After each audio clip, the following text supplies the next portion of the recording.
Well, hello there. It's Nikki Ramirez here, the founder and principal consultant at hranswers.org. And it is November of 2022.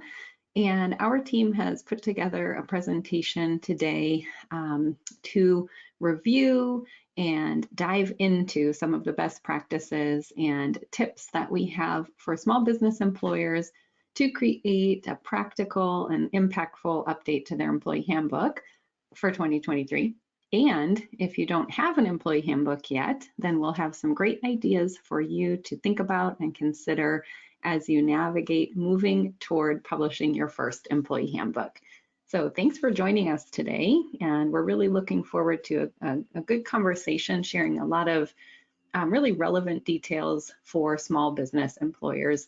And as we get started, I did want to first make mention that this presentation in particular has been prepared as an educational opportunity and isn't to be construed as legal advice or anything like that.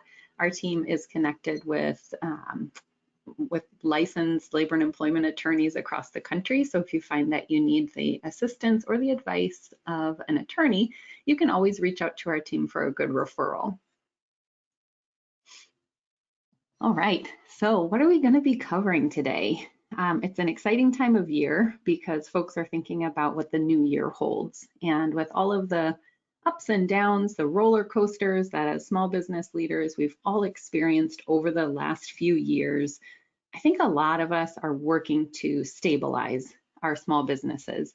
And so when we are thinking about stabilizing and refreshing and renewing and getting stronger for the future, from an HR perspective, one of the things that we recommend taking a look at, engaging in terms of a project, a small business HR project, is looking at your employment policies and your employee handbook and really figuring out what works for me now, because maybe it's been a while since I reviewed my employee handbook or published any updates. What should I be looking at? How do I roll this out to my team? And why does it matter overall? I have a lot going on in my business. The economy's swinging here and there. Do I really have time for this? Is this really that important? So we're going to cover sort of the why, the what we should be working on, and the how we're going to get it done in short order today.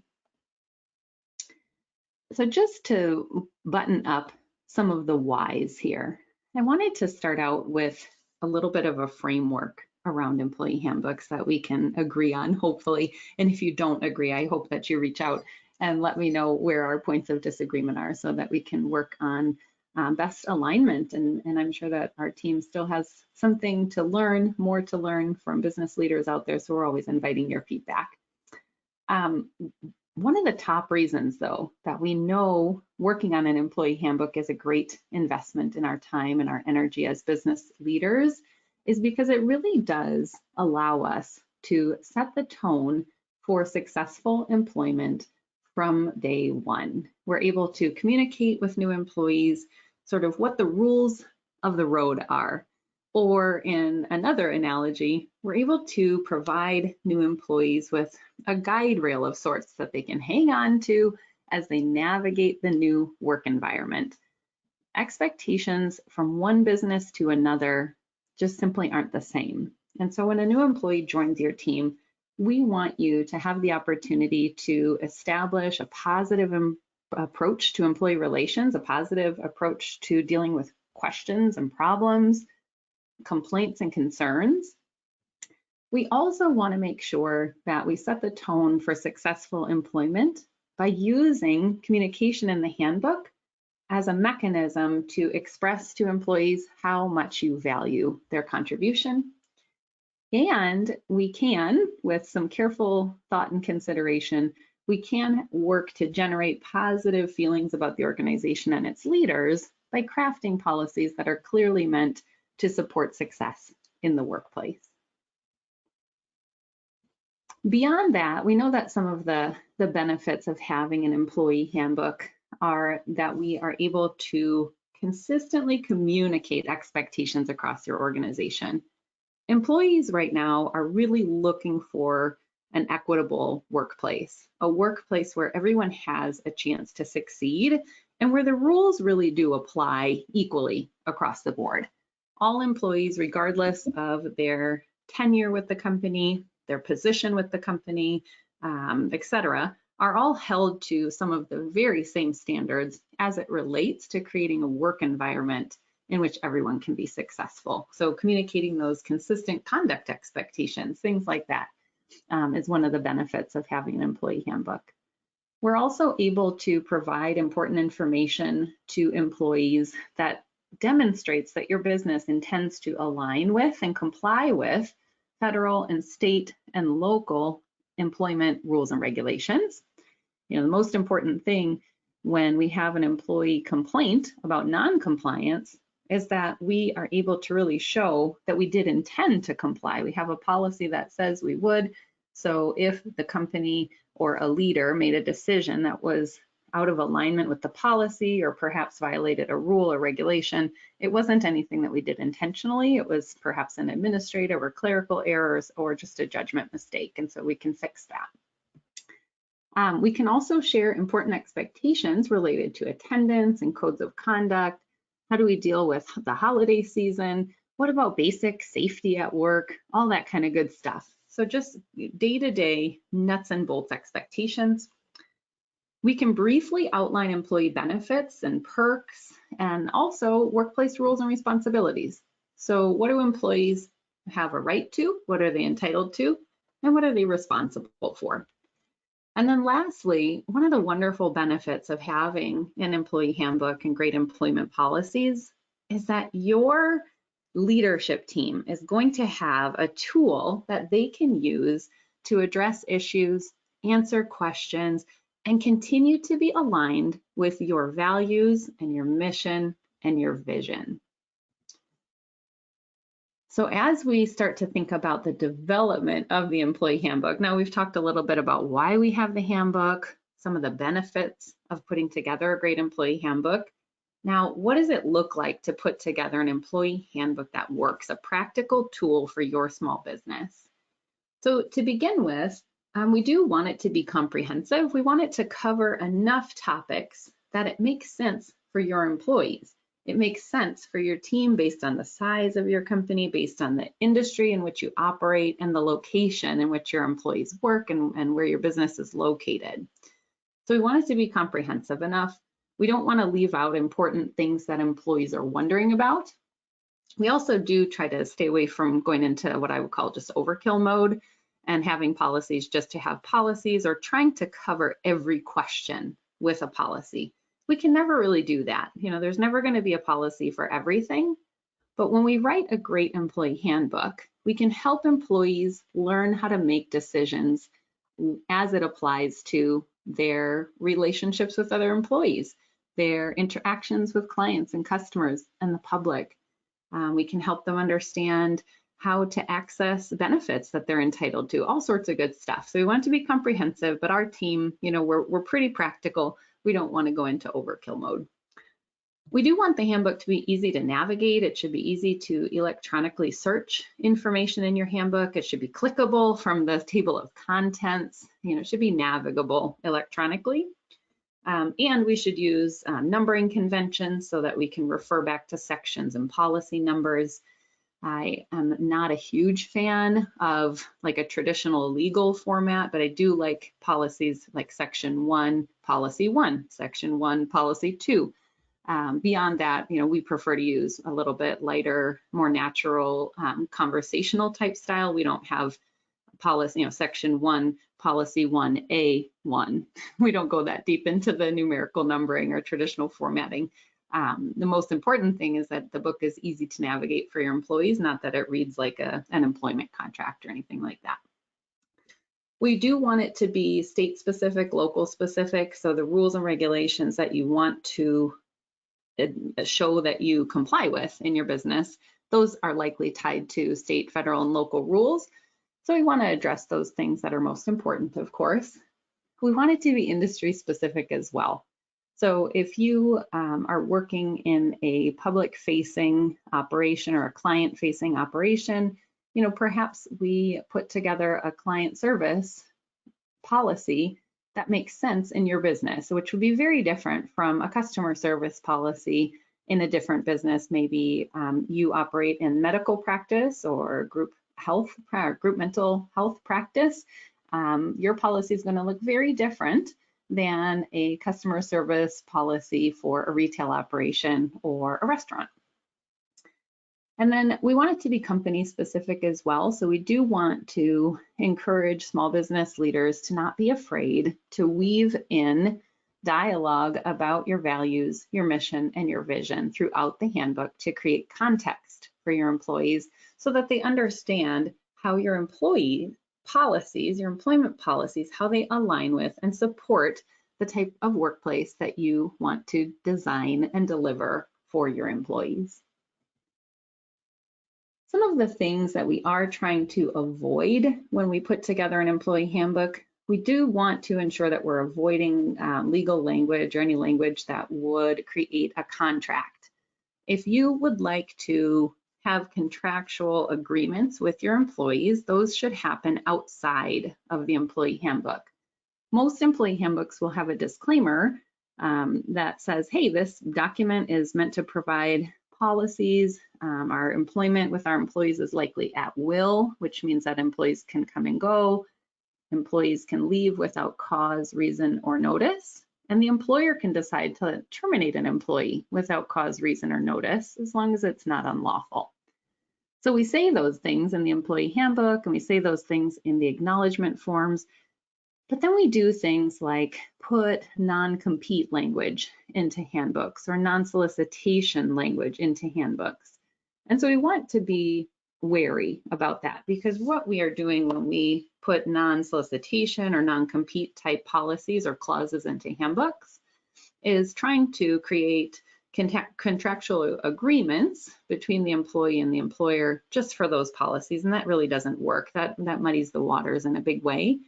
And so if your company wants to have non-solicitation agreements, for example, so that an employee is not able to take a whole client list and leave and call down the list and try to move all of the clients of your business into their new business, for example, the non-solicitation agreement would prohibit them from doing that.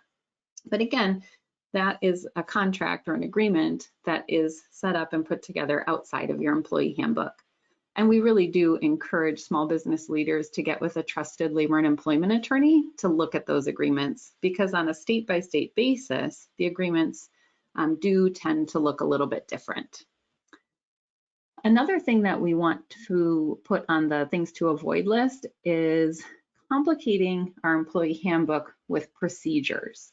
We really want our policies to be the guidelines for thinking and decision making, and the procedures for getting things done live outside of the handbook. So for example, we might have a policy that says we have an open door policy. We are here to listen to our employees' ideas and concerns and complaints, and we want you to come to us at any time when you're concerned about any condition in the workplace, any relationship in the workplace. That's our open door policy. We want everyone to have a wonderful work experience. Come to us if it's not wonderful. Now, that policy doesn't say exactly who to contact by name and phone number. It might say contact your supervisor. There might be a problem-solving policy that says we follow the idea that employees have a voice, in the workplace. That's our philosophy. And so we want employees to bring their concerns and their ideas and their problems to the team. And we encourage people to start with their supervisor. And if that doesn't work, move on to another leader in the company or anyone with whom you feel comfortable. Again, we're not naming everybody by name or position. We're not listing phone numbers or email addresses. So the whole procedure is not listed out on how to schedule an appointment to complain. But it does say our philosophy is and our intention is to make it easy for employees to raise their concerns.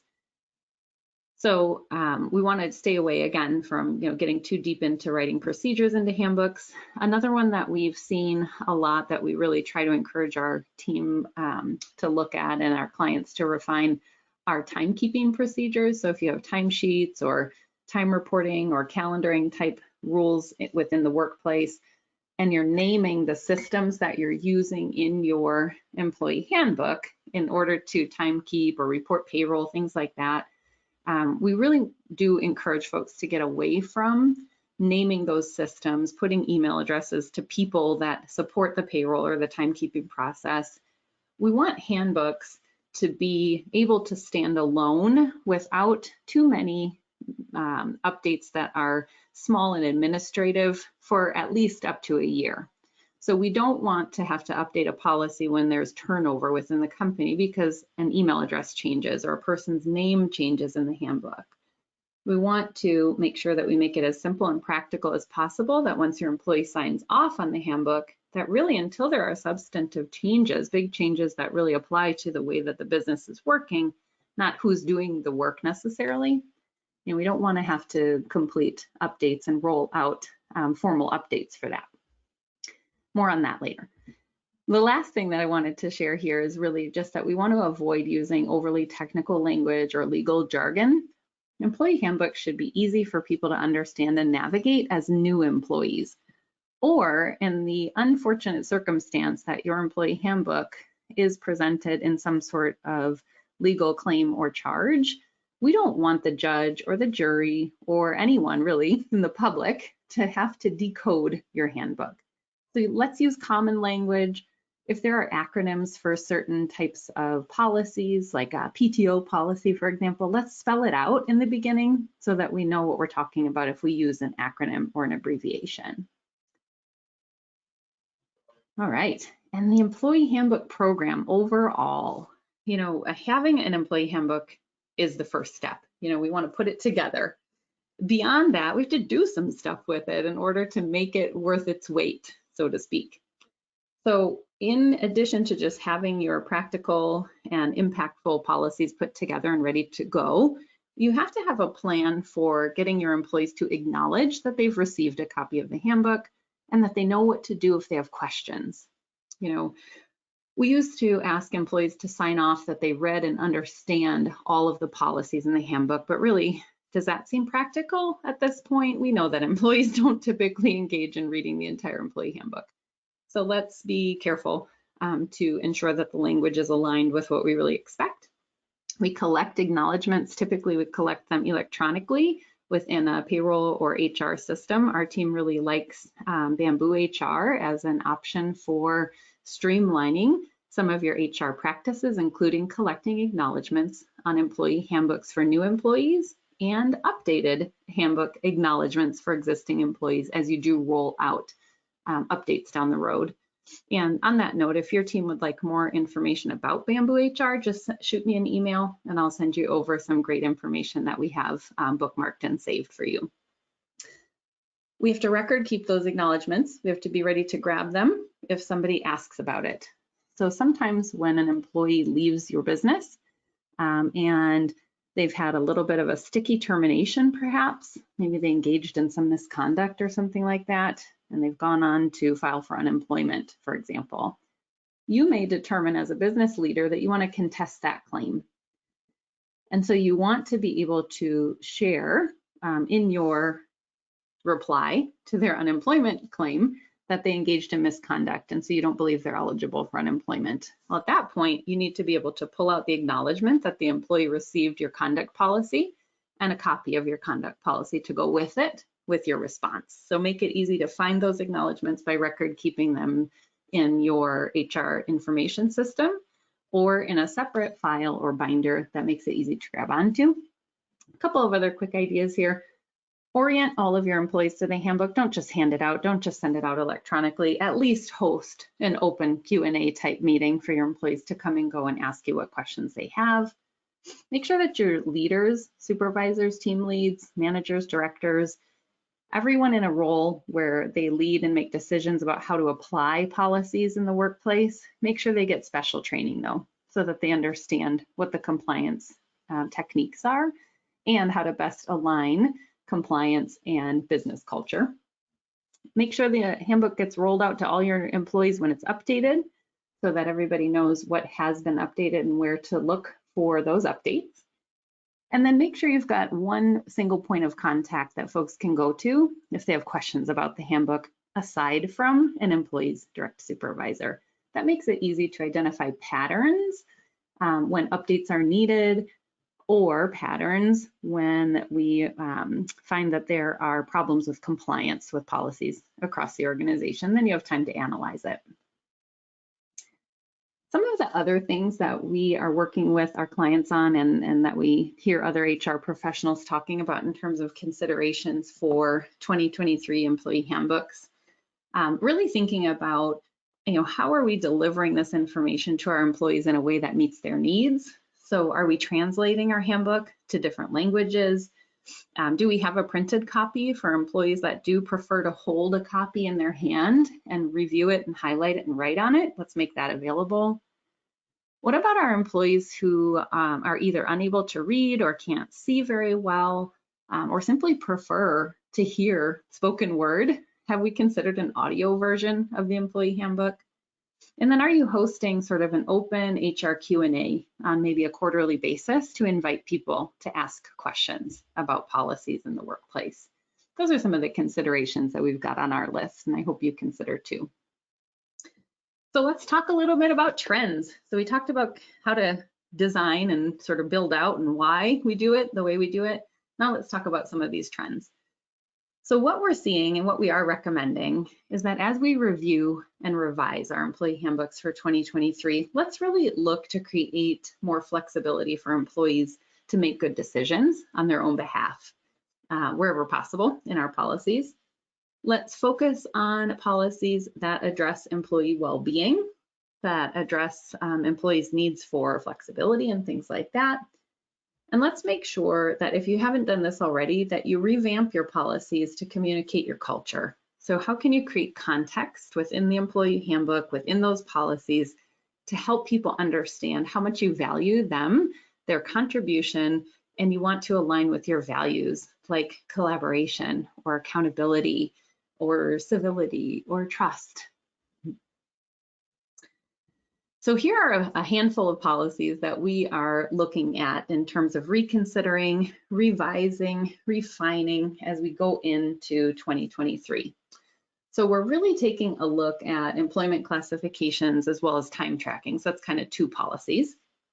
So first thing to think about is how do you really define full or part-time work, and why is that important?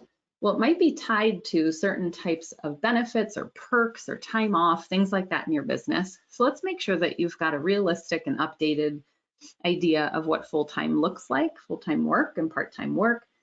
Make sure that your definitions are clear too. So a simple policy to think about is that full-time employees work 40 hours or more per week. Part-time employees work less than 40 hours per week on average. We can't have a gray area. So sometimes folks will say, well, part-time employees work 20 hours a week or less, and full-time employees work 40 hours. Then we've got this funny gap that we're not sure how people are classified in between. So let's make sure it's clear. Employers really need to be in tune with employee time tracking rules and regulations. There are lots of states out there that are very interested in knowing how many hours your non-exempt employees work. So for those non-exempt employees, how are they tracking their time? Where are they tracking their time? And what are your sort of your rules within the workplace, the policies? And then referring folks out to procedures for how to actually do that timekeeping is important. But making sure that you've got an idea of who's responsible for it. Is it your practice manager? Is it your general manager? Who should people go to if their timekeeping seems off? How do we make it easy for people to, keep track of their time and record it and things like that?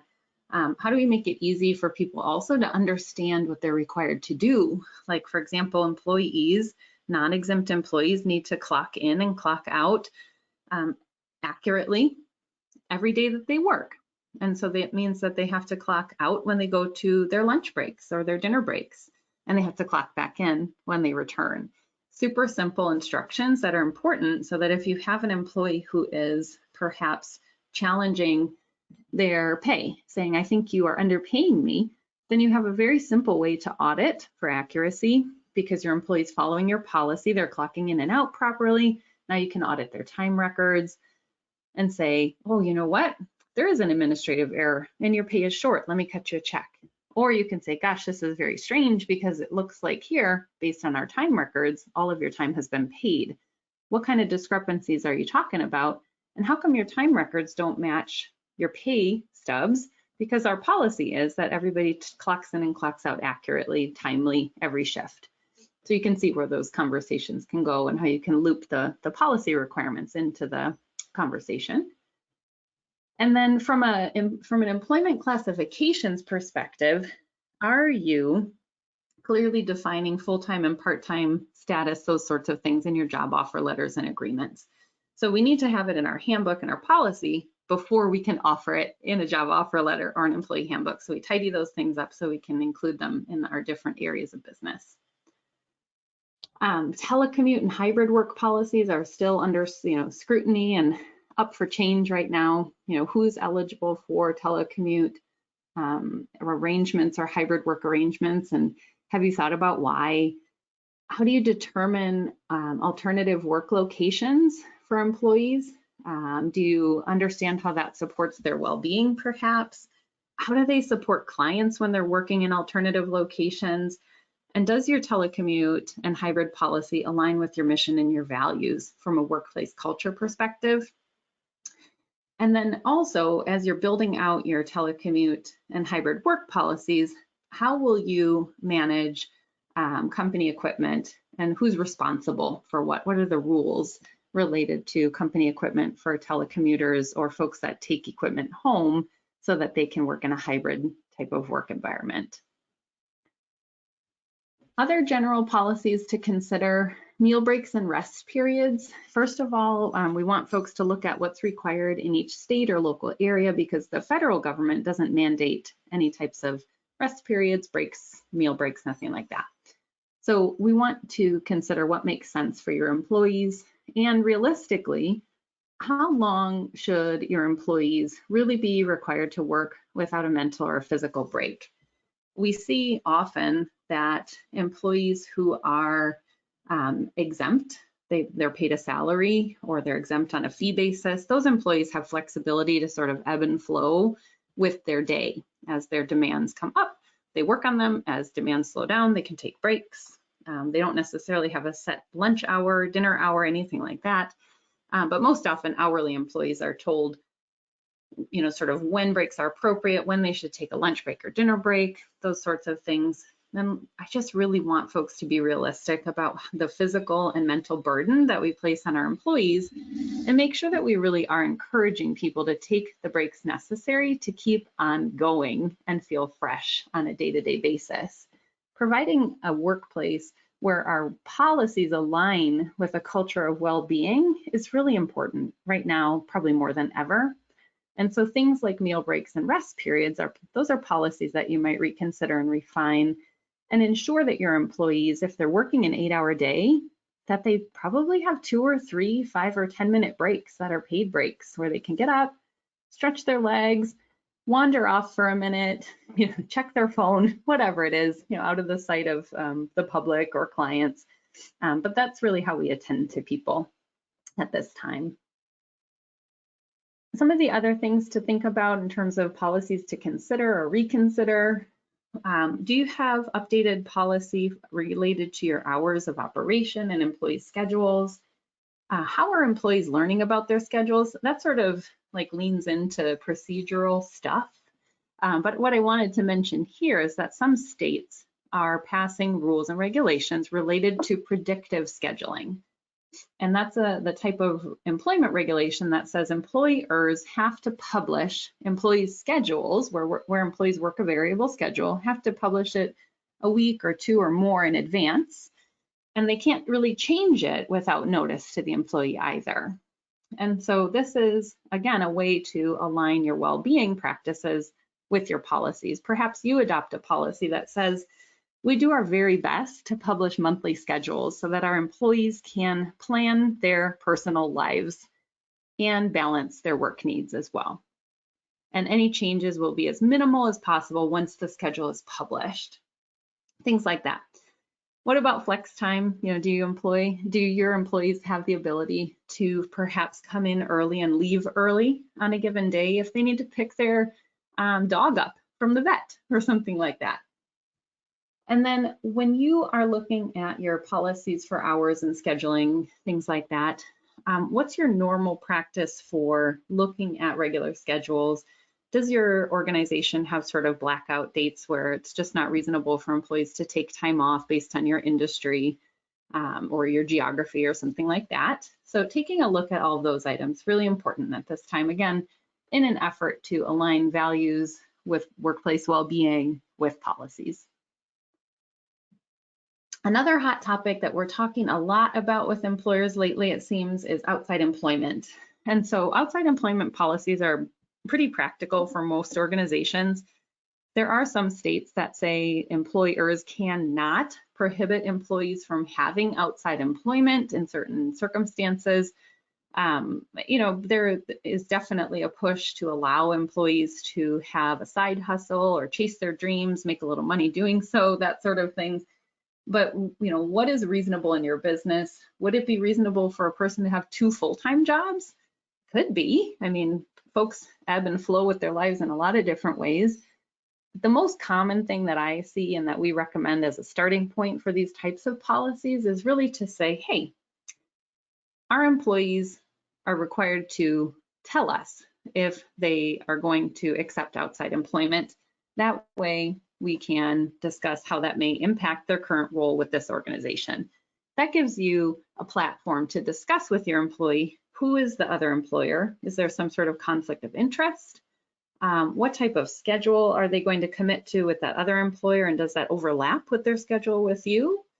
What type of resources are they going to need? Hopefully they're not going to take your tools and equipment off to work that other job, things like that. So having the policy be practical and progressive enough to facilitate the opening of a conversation, I think, is where we want most employers to be at this time. And then some of the policies related to performance and progress on the job, I wanted to mention that those keep coming up in our conversations with clients and with other HR practitioners as well. We want to make sure that you have a great policy that describes the new employee introductory period. It clearly defines it as a period of 30 or 60 or 90 days or whatever is right for your business. And really, we want to make sure that the policy describes the purpose of the introductory period. So in our case, we typically, are telling folks to think about positioning the new employee introductory period as a period of time where the employee is learning about the job, deciding if it's for them, and the organization, the leadership, is training the employee, providing them with feedback, and deciding if it's a good fit. So let's bolster some of that language to align with values and to increase communication around support for new employees as well. One of the hot topics that we talk about a lot in HR and with small business leaders is, should we have employee evaluations? And so there's no right or wrong answer to that, to be honest with you. We believe that employee evaluations are a great tool and a mechanism to take a look into the past, so a little walk down memory lane, a little bit of a ceremony, a little bit of a rite of passage, where when an employee completes a period of time, you're able to gather together, celebrate what went well, and plan for the future. So it's not a disciplinary practice. Performance evaluations are not a part of the disciplinary process. They are a way to create memories with your employee. So, I want us to think about, what do you want your cadence for employee evaluations to be? Do you do a new employee introductory period evaluation at the end of 90 days? And then do you do annual evaluations or something different? And then again, are you sharing with employees what's the purpose of the evaluation? Is the purpose aligned with your mission and aligned with your values? And then lots of policies to consider in terms of time off.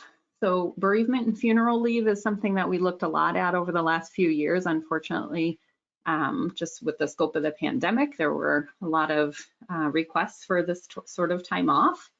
And so we took time to look at it and say, what's practical for our employees, if it's paid time off or unpaid time off, if we can financially afford it. But how do we give employees flexibility to take care of their personal needs in the unfortunate circumstance that someone that is close to them passes away? So who is covered by the bereavement policy? Culturally, do we allow employees to observe someone's funeral or a memorial service, even if it doesn't happen at the exact, sort of time period around a death? Some cultures will have memorials that are a year after a person passes away. So we want to be sensitive to that and think about that when we develop these policies. What type of parental leave is right for your business? What type of family leave is right? Do you have floating holidays? What about volunteer time? Do you give birthday leave? These are all different types of leave that we know are meaningful to employees. And there is no one right way to craft those policies because they're not always going to be required by rules. So like family leave or parental leave is not required in most states at this time. So if a company wants to design a policy, there's a lot of freedom to do that. But again, we're going to check for rules and regulations to comply with first. No state has a rule that everybody has to give birthday leave, but we think it's a pretty neat idea that within the month of your employee's birthday, you give them a little flexibility and time off. And then one of the other policies that we're really taking a hard look at over these last few years are the holiday policies. Do you allow your employees perhaps to swap holidays if the ones that your company designates are not meaningful to them? We know that employees come from all different cultures and backgrounds, religious affiliations, and all that sort of stuff. So when we publish our policy, would you consider allowing employees to swap out to something that makes more sense for them in their life? All right, so that's a little bit about the trends. So we've kind of covered why we have employee handbooks, what employee handbooks are built out of. So what's the framework and how are we constructing them and why?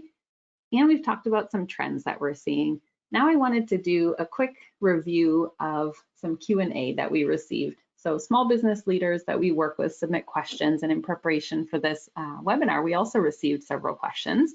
So I wanted to share 5 of them that we thought represented the themes and topics that we've been seeing and talking about. So the first one here. I'm a practice manager at a practice with 19 employees in Illinois. There are 16 clinicians, myself, and 2 other administrative employees, and then the owner. It doesn't seem like the time off policies really work for everyone based on their job responsibilities and how our team operates. Can we have different time off policies for different employees? So different time off policies per single employee, no. But different time off policies by group of employees, perhaps, or yes. So one note that we made is that the employee count is likely at 20 employees based on the fact that it looks like there are 19 obvious employees and then the owner.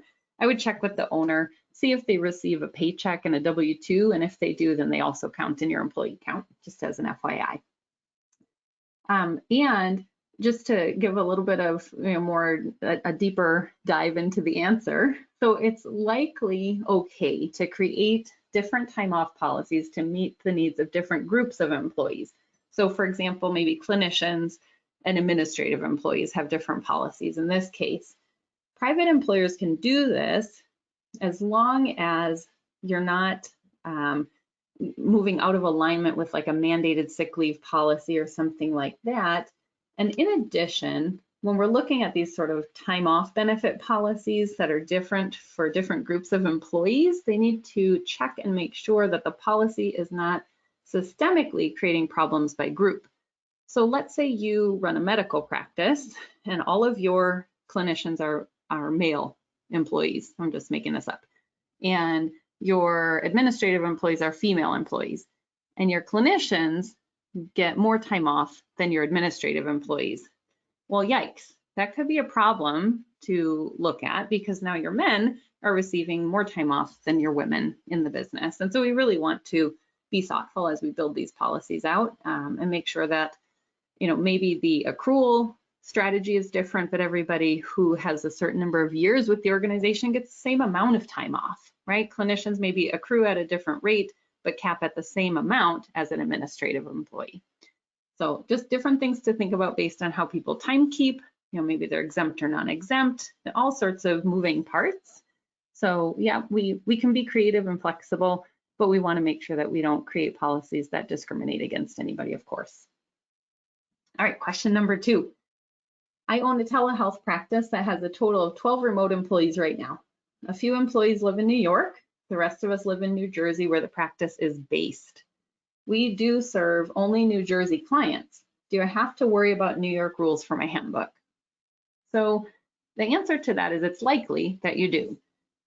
For the purpose of determining which rules and regulations apply from an HR perspective, where your employee lives and works determines which rules and regulations you should review and consider.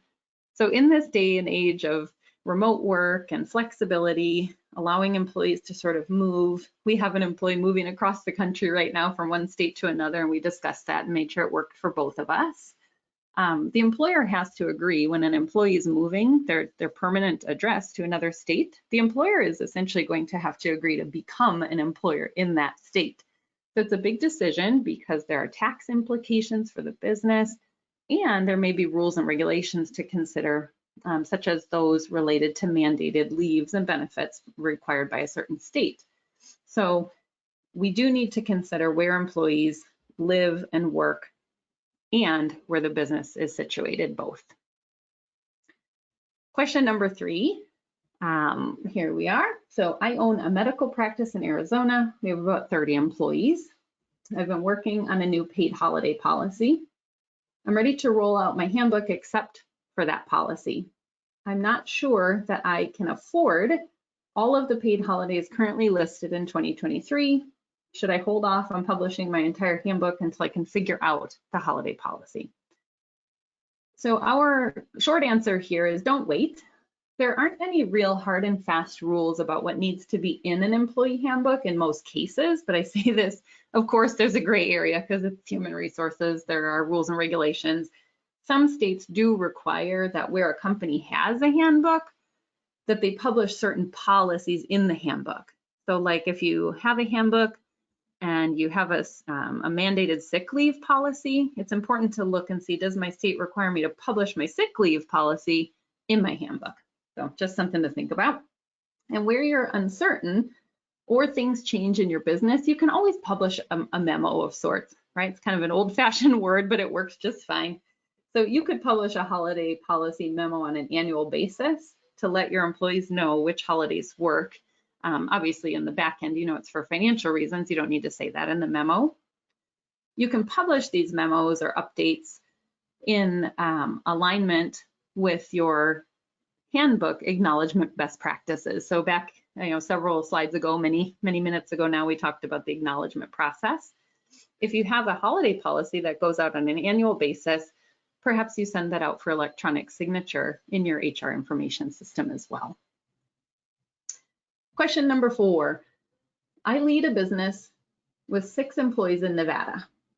I feel like publishing an employee handbook might be overkill and might change the way we work together. Do I really need an employee handbook since I have so few employees?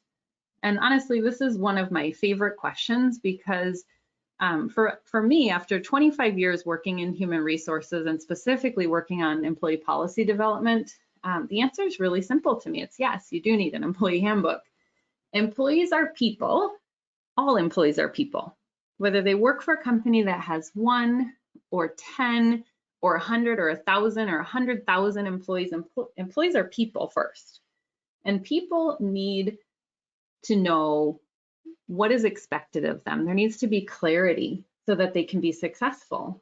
And employees, people, do best and feel most confident when they're clear on what's expected of them and what the rules are. Handbooks simply provide a standard by which employees can make decisions to help them be successful at work. So to me, it's that simple. Employees are people. People need guidelines so that they can make great decisions. And so we can sort of quote unquote get on the same page with people. It's a way to create common language in your business, common language used to make decisions that align with values, mission, and best practices in your business. So small business leaders, we really encourage you to focus on creating practical policies that align with your business culture and your values and address any compliance rules and regulations that apply in your business too. And the last question for today, question 5 out of 5 here. I am the general manager at a vet practice based in Texas. We have around 85 employees at 5 different locations. How often do we need to update our handbook? Honestly, it's kind of a hassle to do it every year. That's a great question. So our answer kind of simply is maybe not every year, but generally from an HR best practice perspective, updating your handbook at least every 2 to 3 years is a good idea, planning on that. Of course, if you have major rules and regulations change, you can always update your handbook. But the thing to remember here is that anytime you update anything within the handbook, you're going to need to go out and seek a new acknowledgement. So get it in writing from your employee that they received the update. So we want to do that as minimally as possible. So we want to put a lot of thought and care into the handbook development process so that it's practical, it covers enough, but again, it doesn't need to go into overkill mode though. This here is a list of resources that small business employers might like to take a look at. It's a link to different Department of Labor sites that might even take you to a state site to look at, for example, a list of paycheck timing requirements. So when are we required to pay our employees by law? Does our policy align with that? Last paycheck requirements. So for example, in Arizona, if we terminate an employee involuntarily, if someone's fired, our company has 7 days to get them their final pay. If the person resigns from their job, they just get their final pay on the next scheduled payday. Different states have different rules. Meal and rest periods we talked about in the policies to consider, especially from a workplace employee well-being perspective. Different states have different rules on breaks and meal periods. Exempt employees, I dropped a couple of those terms, salaried or exempt employees. How do we know if someone's exempt or non-exempt? That's an analysis that takes a lot of time and attention, and you can start with the fact sheet at the link here. And then when we're thinking about time recording and things like that, we do really need to have an understanding, a working knowledge of what constitutes time worked under the Fair Labor Standards Act. So if we were having a pop quiz, I might ask you, what does FLSA stand for? Fair Labor Standards Act. That's our national, sort of across the US umbrella wage and hour rule for all employers practically. So these are some resources that you might like to look at if you're doing a DIY redo of your handbook. In the GoToWebinar platform right now, you are able to download your resources here. So you've got the slides and you've got the links as live links when you download the PDF. So if you look at your attendee control panel, you can go to the handouts dropdown, and in the handouts dropdown, you'll be able to download these slides. All right, so here's your checklist to send you on your way, your employee handbook checklist for 2023. So first and foremost, you're going to need to consider what federal, state, and local regulations might apply in your business. Your state Department of Labor and your local departments of labor probably have websites that list a lot of this information, make it fairly easy to navigate if you've got time to do that. And then you want to analyze industry standards and best practices. So based on the type of practice you're running, based on the type of business you operate, what are we seeing in terms of trends for workplace policies and the design of workplace policies. We also want to consider types of employment questions that employees came to you with that you couldn't answer based on a policy. And again, I don't think we need to create a policy for everything, but I do want you to think, gosh, 5 employees came to me and had questions about flex time, starting late and ending late, or starting early and ending early. They wanted to know if that was permitted. Maybe it's time for us to publish a flex time policy. I also want you to reflect on times that you deviated from your current policies and made an exception. So working to create policies that are practical and you don't have to make exceptions to all the time is super important. We want your policies to be practical and we want you to be able to consistently apply them in your business. So we have to make edits where you're not able to consistently apply them. And then we want to take time to consider how well your policies align with your operational procedures. So are you right now in a position that your policies are not supported or they're not supporting your operational procedures? There might be some misalignment. Again, we're not listing procedures in our policies, but maybe your policies are making your procedures hard to follow. So think about that interplay and see what needs to be updated where. And then lastly, aim to align your policies with values and mission to cultivate your desired workplace culture. I mean, I think that's the most powerful message that we might leave together on, sort of on the table for consideration, is that the employee handbook of 10 or 20 years ago, super dry document on a shelf, didn't move for at least a year, took it out for annual updates, nobody really reviewed it. Employee handbooks today really need to be something that creates an opportunity for everyone to communicate and succeed. So let's aim to align policies with value and mission to cultivate that workplace culture that you're really dying to create for your people. We want your employees to have a fulfilling work experience, and we know that that begins and ends with clear communication. So of course, we're here to help if you are ready to go, but you're not sure where to start. So our expert team can help with the development of your new or refined custom handbook. And we are available. You can reach us online. You can send an email. You can give me a phone call, and I'll always be here to help one way or another. I'm happy to connect. You can find me over on LinkedIn if you'd like to connect there. I always love to build my network and sort of chat with people, especially in that social space, about what's happening in their workplace, what's working, what's not working, and how can we all come together to help create workplaces that people love so that we can create a really positive work environment and create a positive ripple in the world.